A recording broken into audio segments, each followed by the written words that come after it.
Okay, well, here we are. My name is Reinstein, and I'm here with Sri Ganesh. We're both ophthalmologists. We're both very interested in refractive surgery, and we both have a long-standing interest in the correction of presbyopia, aging eyes. About 2 months ago, Sri sent me an email asking me if I would come to his clinic, here we are in Bangalore, to perform laser blended vision on him for his conference in front of his 500 delegates. That obviously is a very charged request for many reasons, but apart from those which affect me, what I wanted to do was to ask you, Sri. I mean, you're someone, let's just start from the beginning. You have performed how many phacoemulsifications? I've been practicing for 22 years now, about 70,000 phacos and right. about 40,000 basic surgeries. Right. And you're someone who I know, because I've followed you for the years, is always upgrading equipment and always operating with the highest standard lasers and the highest standard phaco equipment. So we're talking about someone who has an extraordinary experience at the highest standard. And of course, you know, phacoemulsification, you're not just doing it on normal eyes. I'm sure you're operating on small pupils, uveitic eyes, dislocated lenses, loose zonules, pseudosfoliation, post-trauma. That's all part of your routine, right? Yes. So you're very, very, very, very comfortable with a phacoemulsification. That's the point I'm trying to make. So given that we have about a 15-year history of intraocular lens surgery to do refractive surgery, in other words, multifocal lenses to provide people with reading and distance vision, intermediate vision, through the phacoemulsification procedure. I'm just curious as to your thinking as to why you would prefer to have laser blended vision as opposed to one of the modern trifocal or extended depth of field IOLs, which provide ostensibly a correction for presbyopia. I have clear lenses. They are crystal clear, and I'm corrected to 2010 Nietzsche. So I have excellent quality of vision now with my glasses. If you look at the risk-benefit ratio, then with the intraocular surgery for refractive lensectomy and a multifocal lens, you have certain risks which can be serious. Side effects like CME, retinal detachment, intraocular infection, which are not there with a corneal procedure. So LASIK by itself is a much safer procedure than an intraocular refractive lensectomy with an intraocular lens. Also, if you look at the quality of vision with a multifocal, you have loss of contrast, you have night vision problems, and these side effects are not corrected. If you look at a corneal procedure like laser blended vision, the quality of vision is excellent, your contrast is good, and you don't have any uncorrectable side effects.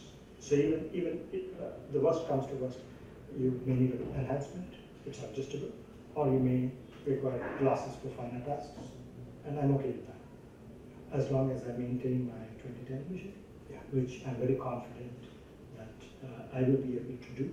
Even you have perfect centration on the corneal vertex, and you're able to control the amount of abrasions, and the predictability is far superior with a laser than with an intraocular. Right. And I think that's, you know, those are all really the reasons why I practice that way as well. You know, not to completely trash multifocal lenses. If someone has an actual cataract and their optical transmission is 15%, and you're going to implant a modern trifocal lens that's going to raise their transmission to 87%, well, you're doing them a big favor. I mean, cataract is a different ballgame from refractive lensing. So the risk-benefit ratio with the cataract, if a cataract patient undergoing a multifocal lens, is different from that of a patient with clear lenses undergoing a refractive lens exchange. Because with the refractive lens exchange, you're losing something. You're losing contrast, you're losing quality of vision. With cataract, you're gaining, because with the cataract you have bad contrast, bad quality of vision. Even with the multifocal lens, it improves. So for a cataract, it's justifiable. But for clear lenses, for presbyopic correction, I think, especially between the age of 40 to 60, I think the corneal refractive procedure is a better vision. It is, and of course you have experience with other corneal refractive procedures, which, unlike laser blended vision, which is based on a extended depth of field principle, we modulate spherical aberration to increase the depth of field in the cornea in a continuous fashion. You have experience with multifocal corneal presbyopic LASIK procedures that have given corneal presby surgery a bit of a bad reputation. I mean, tell us a bit about your experience. I have dabbled in presbyopic corrections for a number of years, looking at something which I can offer my patients. I even tried CK, but with CK there's a lot of regression, and then it's I think that's all the time. No, that's all the time. And then also I tried some of the other laser vision correction for presbyopia, the 6, off-center ablation, and then multifocal ablations, presbyopia. But what I found is that there are some effects. The night vision is not so good. There is a loss of cortex when you create a multifocal cornea, and that's something that is not corrected in the glasses that you start. And it's difficult to reverse. That's right. Whereas the depth of field with blended vision requires a small monovision, so a micro monovision, a small anisotropia, which of course is instantly reversible by a pair of glasses to regain binocular perfect quality vision. Yeah. I mean, you know, you and I know that around the world there is a majority of eye surgeons, and just to timestamp this, we are now in December 2015, for when we look at this video 10 years from now. The majority of surgeons in the world will take somebody in their 50s and recommend, even though they're perfectly within the range of treatment of an expert laser, but they will recommend intraocular surgery. Now, the reason why I don't agree with that is that if there is a choice of intraocular surgery or extraocular surgery to achieve the same effect, why would one choose the intraocular? Well, only if one was arguing that the safety was equivalent and the efficacy was equivalent.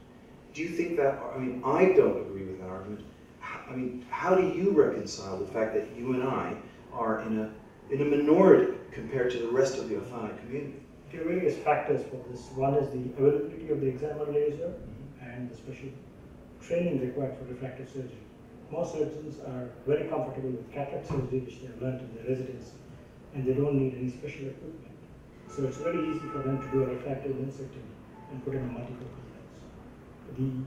The other option is that the intraocular lens companies probably have marketed the multifocal lenses for presbyopia. Those are the ideal choice for correction of presbyopia. And then the other aspect is many patients would get a reimbursement if it's labeled as a cataract surgery, early cataract, and then a multifocal lens. But if you look at the quality of vision, the safety, and the predictability, then I think the laser blended vision is an excellent choice. I mean, this is the only choice that I don't see right now. Yeah, well, I mean, see, you and I are agreeing on this. We are filming this interview because we agree about it, but also because we feel strongly about it. And it saddens me when I meet patients who have had successful lens exchange in their 50s because they were told it was better because it was permanent, and that a laser might need adjusting 5 or 10 years later. And so that's like some terrible thing versus the risks of having gone inside the eye one day and then another time, another week, because obviously intraocular surgery isn't done on the same day for a reason. Do you know, I just wonder whether this, you know, it's not a patient-centric way of considering the recommendations. Because as you implement, as you implied, if your skill set does not incorporate, or technology set does not incorporate the ability to do a less invasive procedure with less risk, more accuracy, and less side effects, then should you be recommending a procedure with less accuracy, more risk, and more side effects? I mean, it sounds a bit harsh to say it like that, but given that there are so few ophthalmologists who are against clear lens exchange with multifocal, versus, and given that there are so many who are for it, and given so few who do have the technology to do something less invasively, safer, with less side effects, and more accurately, I think the patients of the world are really in a conundrum for their decision process, because unless they're very well informed, they may not be steered in the direction that they would have wished to have been steered.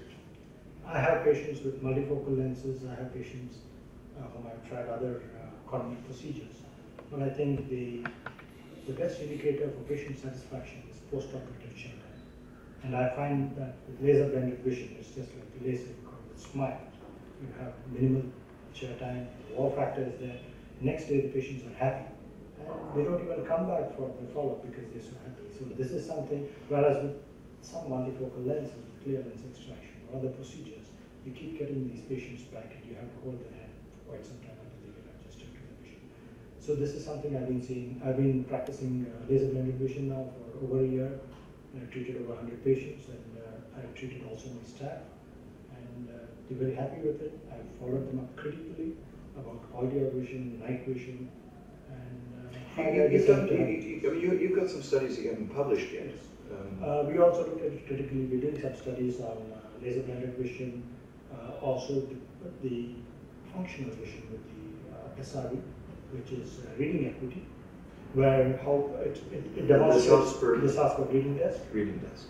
So it's an indicator of which is the standardized reading test with a microphone. It records the reading speeds. Mm-hmm. And we find that the reading speeds after press-bound laser-blended vision is much better than with the glasses preoperatively, with the progressive glasses. And we also looked at the multifocal lenses and laser-blended vision. And then I think the laser-blended vision performs very well. Yeah. So that's functional vision is good, quality of vision is good. That's, any effects are reversible. You can just wear a pair of glasses for a little bit of correction, or it can even be tweaked, it can be enhanced. Sure. So you have a lot of options. And then, of course, I'm considering 20 years down the line, if I develop cataract, then I will not need a multifocal lens. That's right. I can just go in for an aspheric lens with a micromolar vision, and I would still have the benefits of the laser-blended vision. That's the other thing, which is often people think about corneal surgery excluding or making difficulties with cataract surgery in the future. And in the case of blended vision, as you mentioned, it is the opposite. Blended vision has put in the right amount of spherical aberration into the cornea on the visual axis. The depth of field is built into the cornea, and now with a high-quality monofocal lens with a low PCO rate and a simple cataract surgery, you will have the depth of field that you wanted after your cataract surgery without having to resort to a multifocal. So I think we've covered all the bases, and I have to say, just on, we haven't done, when we're about to go and do this, I am extremely honored that you asked me to perform your surgery. It's my pleasure, Dan, because I was looking for a good surgeon and then a good procedure, and I think I have both, so I decided to get rid of these and live life without glasses. Thank you. Thank you.